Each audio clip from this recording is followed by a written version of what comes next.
ketika pintu sudah terbuka cukup lebar, perlahan menyembul kepala perempuan berambut panjang dari pintu tersebut dengan senyuman kecil di mukanya.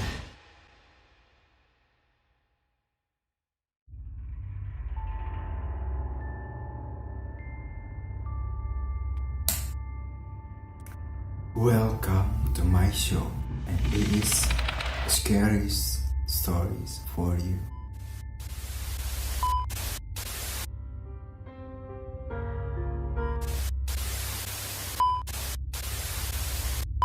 Hai masyarakat YouTubers, apa kabar kalian? Ini adalah WhatsApp Scary Mysteries untuk kamu. Perkenalkan, gua Alfix yang akan membawakan cerita kisah misteri ini untuk kamu guys. Sebelum gua memulai cerita misteri hari ini, pastikan kalian sudah menekan tombol subscribe, likes, dan komen. Jangan lupa bunyikan lonceng notifikasinya supaya kalian bisa berlangganan di channel ini. Apa kalian sudah siap mendengar kisah hari ini? Sebelum kalian mendengar kisah ini, ada baiknya kalian pergi dulu ke toilet kalian, karena cerita hari ini ada kaitannya dengan toilet yang menyeramkan. Dan pastikan gorden jendela kalian sudah tertutup, dan juga pastikan tidak ada siapa-siapa di bawah tempat tidur kalian. Tapi kayaknya gue harus ke toilet dulu sih. Let's get started.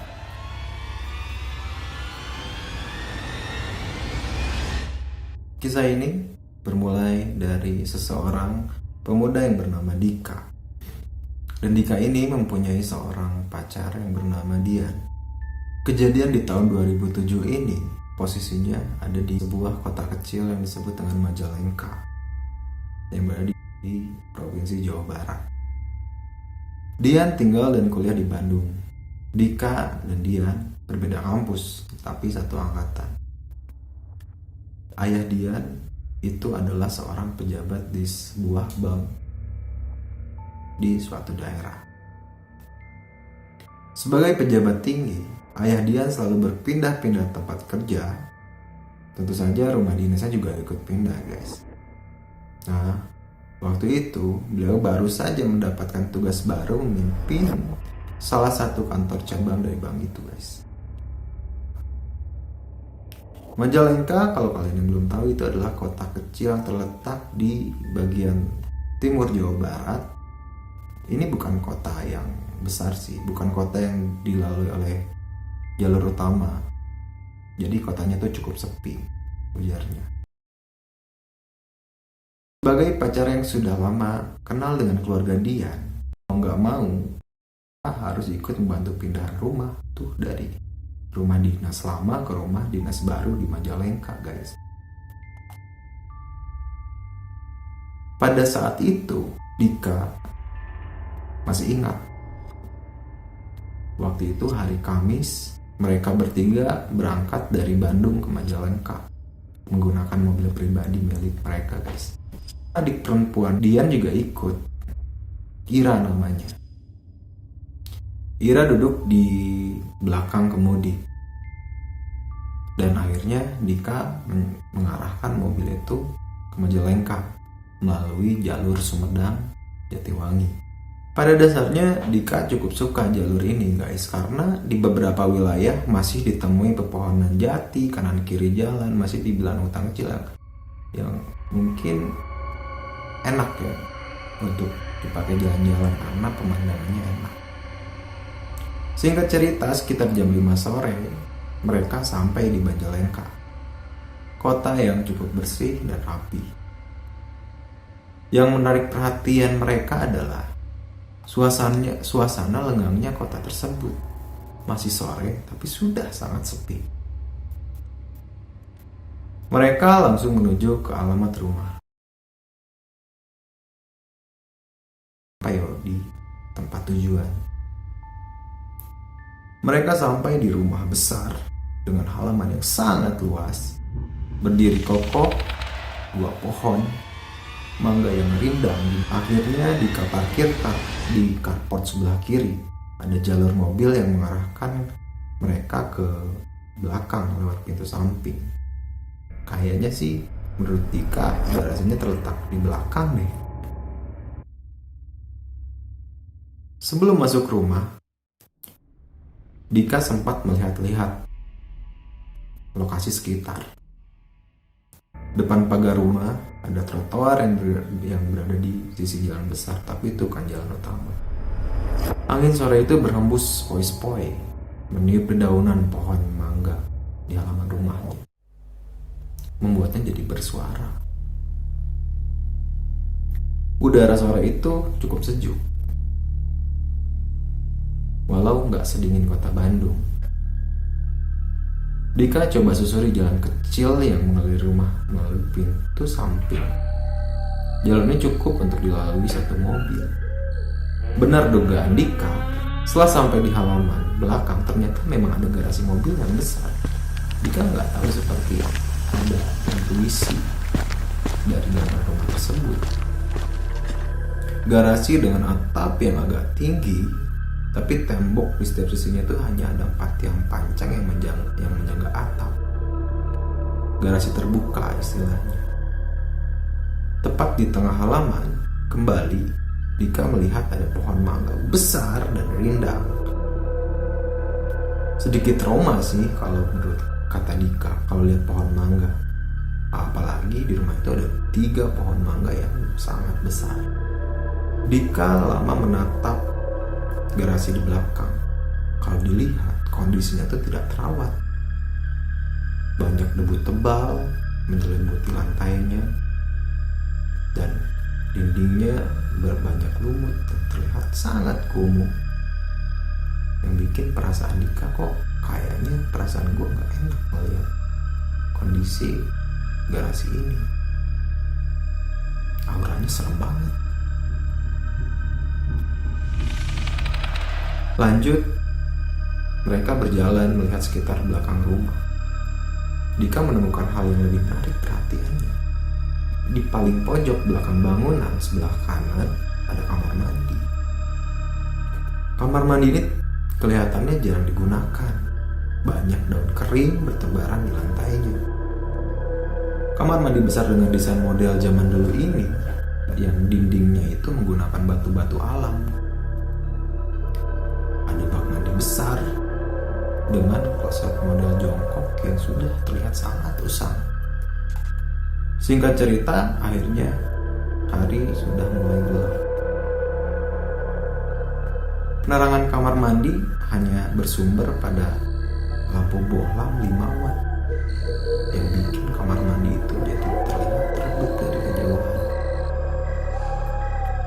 Setelah Dika selesai, akhirnya Dika melangkah keluar. Keanehan rumah ini semakin bertambah menurut Dika ketika ternyata dia lihat di sebelah kamar mandi tersebut terdapat sumur tua yang kondisinya tertutup. Lumut-lumut tipis menyelimuti tembok di sekeliling sumur. Kamu bayangin gimana seremnya? Karena penasaran apakah masih ada air nggak sih di dalam sumur tersebut.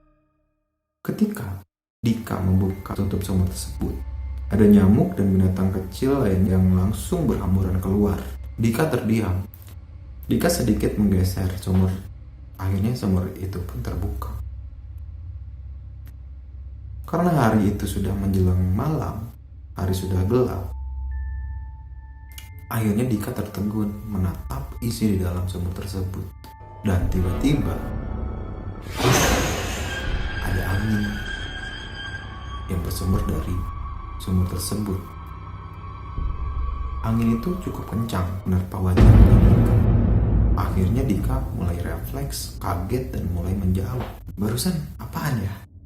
Tiba-tiba ada angin keluar dari sumur. Dari mana sumbernya? Tanpa berpikir banyak, Dika mencoba tenang dan akhirnya dia kembali ke dalam rumah dan menutup pintu papan sumur tersebut kembali ke posisi semula. Tiba-tiba dia ketemu Dian. Kenapa mukanya begitu? Kayak baru lihat hantu kamu? Tanya Dian melihat Dika yang pada posisi masih sangat kebingungan. Enggak sih, enggak ada apa-apa, jawab Dika. Akhirnya mereka berbincang-bincang untuk menikmati malam hari di dalam rumah. Pada posisi saat itu, barang-barang pindahan dari rumah Dian yang dari Bandung tersebut itu sudah datang satu harinya. Dan barang-barang tersebut sudah disimpan pada posisinya masing-masing. Jadi mereka hanya tinggal merapikannya saja. Di dalam rumah itu ada 2 toilet. Yang pertama ada di kamar utama, yaitu kamar orang tuanya Dian. Dan satu lagi di sebelah dapur, di pojok paling belakang di bangunan utama. Satu lagi, toilet ada berada di belakang rumah yang letaknya di sebelah sumur yang tadi Dika ceritakan, guys. Dian akhirnya bilang dia gak akan mau lagi masuk ke dalam toilet yang ada sumurnya tadi karena dia merasa di sana sangat ngeri, guys. Setelah maghrib, akhirnya mereka berkumpul di ruang tengah, berbincang-bincang, kemudian lanjut makan malam. Dika dikasih kamar paling depan, berjajaran dengan ruang tamu yang berbatasan langsung dengan halaman rumah. Dian tidur di kamar utama, di sebelah kanan ruang keluarga. Sedangkan Dian dan Ira, pacarnya Dika, tidur di kamar yang berseberangan dengan kamar utama di sebelah kiri ruang keluarga. Belakangan Dika berniat untuk pulang malam itu juga karena Dika merasa suasananya di sana sangat gak enak. Suasananya itu sangat mencekam. Perasaannya sangat was-was gak karuan. Dika pengen pulang pada saat itu juga ke Bandung. Tapi sayangnya orang tua Dian tidak mengizinkan Dika untuk pulang. Jadi terpaksa dia harus menginap pada malam itu dan pulang pada esok paginya. Ya udahlah, gue ikut kemauan mereka. Toh hanya semalam, semoga gak terjadi apa-apa, menurut Dika. Malam semakin larut. Sekitar jam 10 kami masuk ke kamar masing-masing. Mereka bersiap-siap untuk tidur. Di dalam kamar, gue hanya bisa melamun menunggu kantuk datang. Gak ada yang bisa dilakukan di tempat itu. Karena hanya ada tempat tidur besar, meja kosong, dan lemari pakaian. Sepertinya malam ini akan terasa sangat panjang, kata Dika di dalam hatinya. Dika benar-benar gak bisa tidur. Guling sana, guling sini, gak jelas karena gak ngantuk-ngantuk pada saat itu. Gak terasa, waktu sudah menunjukkan pukul 12:30 malam. Tetap pada saat itu Dika tidak juga bisa tidur. Perasaannya gelisah, tidak tahu kenapa. Perasaannya semakin gak enak. Karena kamar tidur Dika letaknya ada di depan, berhadapan dengan jalan. Tapi malam itu jalan itu terasa sangat sepi. Hanya terdengar suara motor yang melintas. 99% perasaan gua gak pernah salah. Ini ada yang aneh di rumah ini. Makanya Dika memutuskan untuk tidur dengan pakaian lengkap, kunci mobil, dan dompet yang sudah berada di saku celana. Bersiap-siap jika ada apa-apa nih suatu terjadi, dia tinggal kabur melarikan diri. Dan ternyata benar seperti yang Dika duga.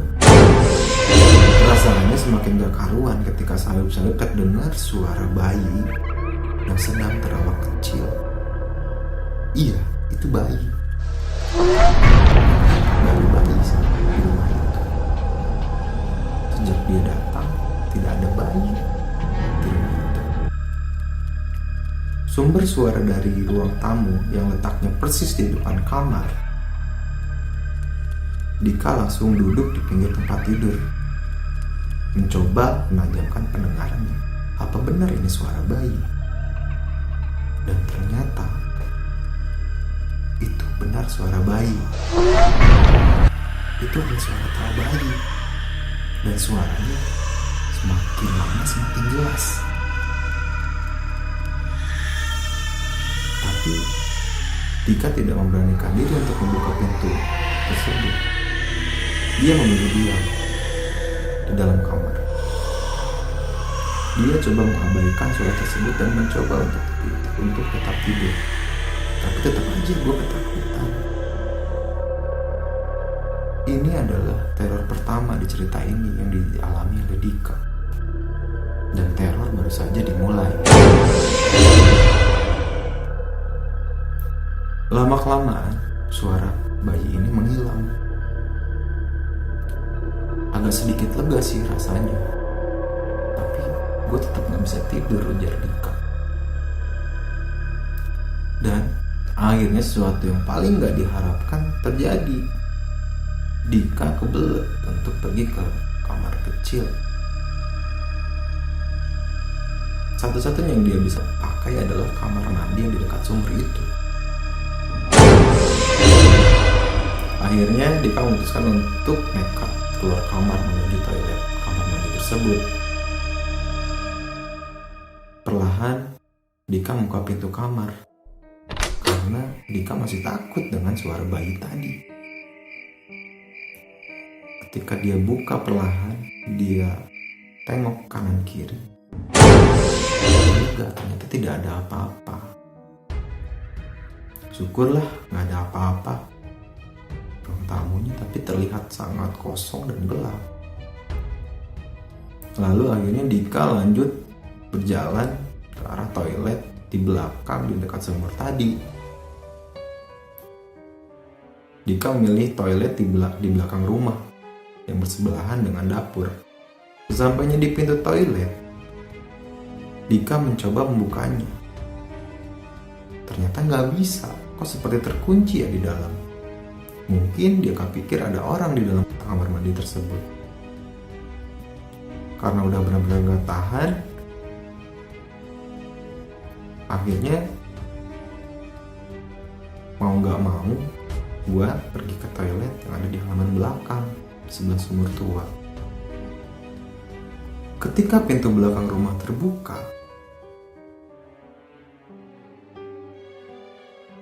pandangan Dika langsung tertuju pada garis kosong yang ada di belakang.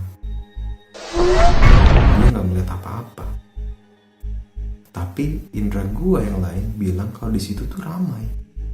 Rasanya di garasi itu banyak orang. Seperti banyak orang yang ngeliatin dia. Dia akhirnya berjalan melalui selasar belakang, melewati kamar pembantu yang masih kosong dan gelap. Akhirnya Dika melintas melewati sumur tua. Kok ada yang aneh dengan sumur itu? Perasaan gue udah tutup papan penutupnya. Tapi kenapa kondisinya terbuka? Padahal sore tadi gue udah pastiin sumur tersebut tertutup. Dan akhirnya Dika gak mau ambil pusing. Karena udah gak tahan, dia pengen cepet-cepet masuk ke toilet. Setelah selesai, ketika pintu toilet terbuka, pandangannya langsung menghadap garasi kosong itu lagi, yang posisinya itu kosong dan gelap. Dika terdiam, terpaku, dan Dika melihat sesuatu. Pandangan Dika menangkap satu objek yang berada dalam gelapnya malam itu. Dika melihat ada sosok bergambar putih kusam berdiri di pojok garasi. Sampai jantungnya berhenti saat itu. Ada pocong di dalam garasi tersebut. Pocong yang bentuknya tinggi besar, berdiri di pojok garasi, gak jelas menghadap ke arah mana karena gak berani melihat ke arah wajahnya. Pocong itu hanya berdiri diam. Hanya sesekali ada pergerakan perlahan pada tubuhnya. Badan Dika langsung lemas. Tulang-tulangnya serasa lepas dari engsel tubuhnya. Dika paksa diri dia untuk berjalan menuju pintu belakang dan menyeret kakinya ke pintu. Dan gak berani lagi melirik garasi tempat pocong itu berdiri. Dengan susah payah, akhirnya Dika berhasil masuk rumah. Dan Dika langsung dengan cepat mengunci pintu dan menuju kamar di mana tempat dia tidur. Sampainya di kamar, dengan napas yang terengah-engah, dia mencoba untuk tetap tenang. Dika mengatur napasnya kembali karena ingin rasanya pergi keluar dari rumah itu, tapi posisinya udah malam. Dia pengen lari ke tempat di mana ada orang, karena dia udah gak tahan ada di rumah itu. Selanjutnya, dengan terpaksa, dia harus tetap diam di dalam kamar, di depan halaman tersebut. Dan tapi sialnya Dika, dia masih gak bisa nutupin matanya. Dia gak mau. Badannya gak membiarkan untuk dia tidur. Dan ternyata terornya belum usai. Jarum jam sudah hampir ada di pukul 2 malam.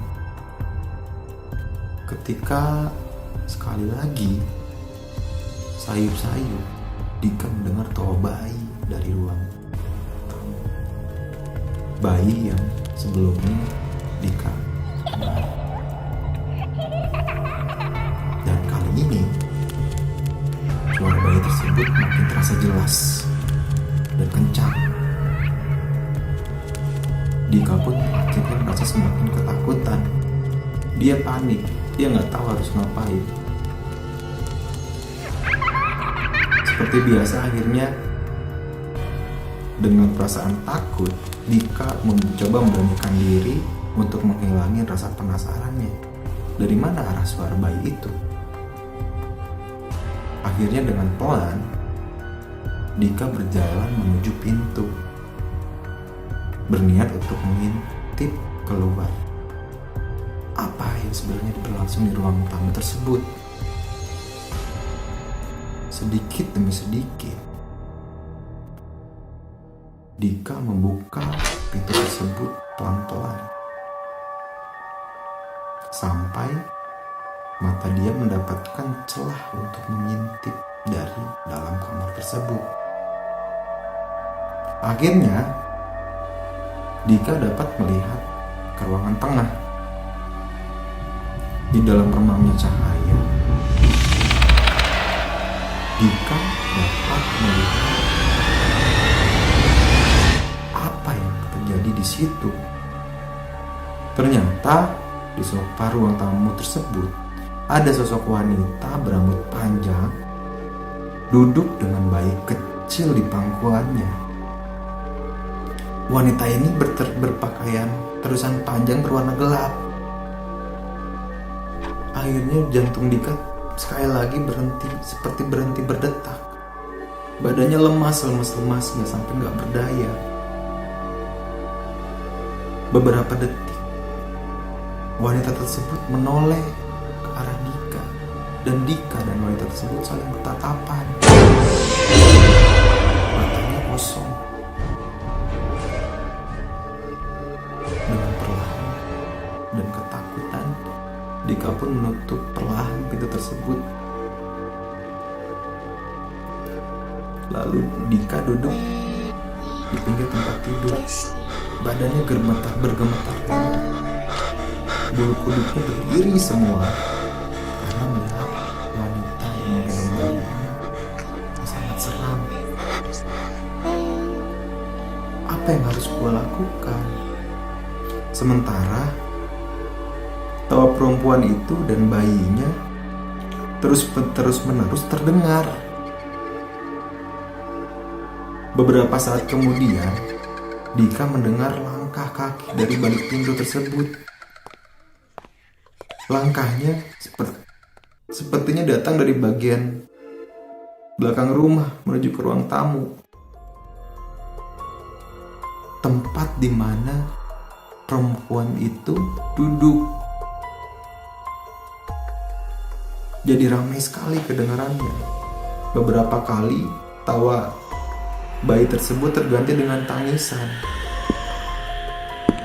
Terdengar juga suara perempuan tersebut yang mencoba menenangkan bayinya. Dika semakin takut, Dika semakin panik.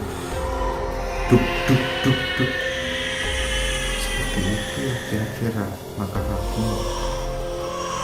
Kadang terdengar tergesa-gesa, kadang terdengar sangat santai.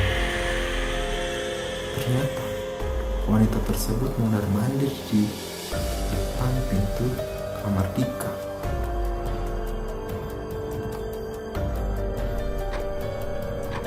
Dika mencoba terus berdoa. Dika berharap semoga aktivitas di kamarnya itu cepat selesai.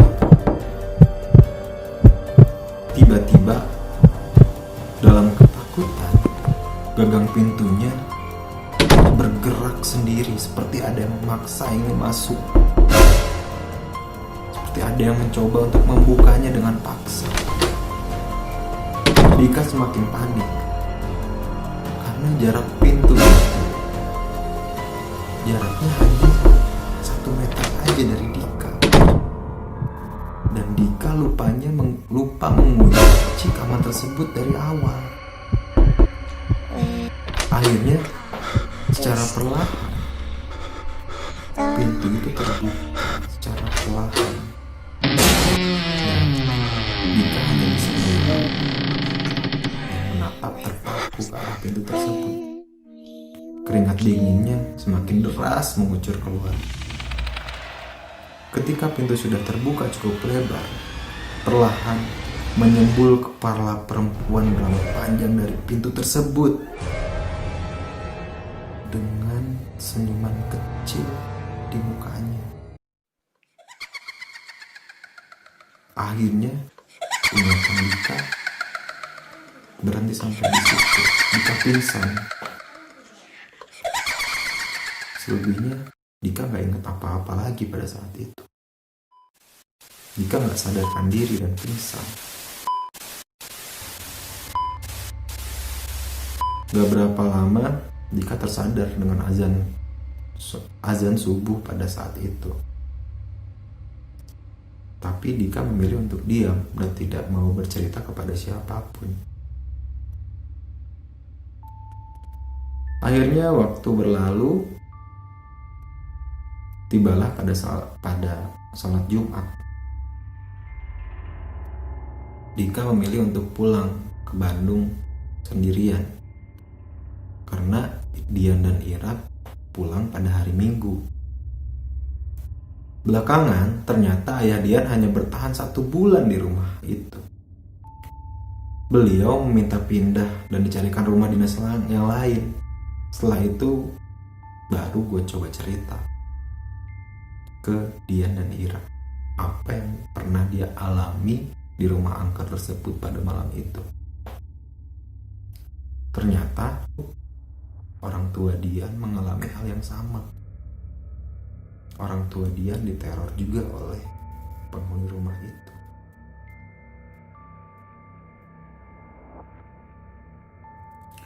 Nah guys, itu dia kisah cerita rumah angker yang ada di Majalaya tersebut. Lo tau gak sih jam berapa gue merekam cerita ini? Ini udah pukul jam 2 tengah malam guys. Waktu gue cerita itu, ceritanya bulu kuduk gue semua merinding karena ceritanya sangat spooky ternyata.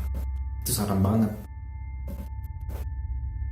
Cerita ini gue ambil dari web atau tulisan di kumparan.com. Nanti mungkin kalian akan gue kasih deskripsi ceritanya di bawah ini ya guys. Jangan lupa untuk komen dan subscribe kalau kalian pengen dapat cerita lainnya, cerita kisah misteri yang bisa bikin malam kalian menjadi menyenangkan.